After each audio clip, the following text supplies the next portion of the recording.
কবিতাৰ শিৰোনাম আজি জাগ্ৰত ভাৰত। কবি ৰূপকোঁৱৰ জ্যোতিপ্ৰসাদ আগৰৱালা।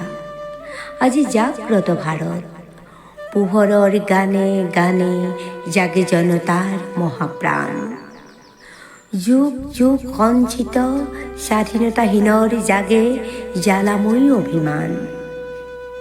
আজি য'ত ত্যাগীৰ প্ৰদীপ্ত কপালৰ অৰুণাৱলীয়া হাঁহি দলিতৰ ঘৰ পোহৰাই, মহাপোহৰৰ বাটে মোহন গান দি গ'ল পৃথিৱীকে বাট দেখুৱাই। ৰামধেনুৰ বাটেৰে কোন যাবি হ আগুৱান। জ্বলন্ত ফুটন্ত এই জ্যোতিপ্ৰপাতৰ আলোক চন্দত ঝংকিত বিশ্বৰ নৱতম সুৰ লয় টান। গা গা গা আজি ভাৰতৰ ঘৰে ঘৰে পোহৰৰ গান।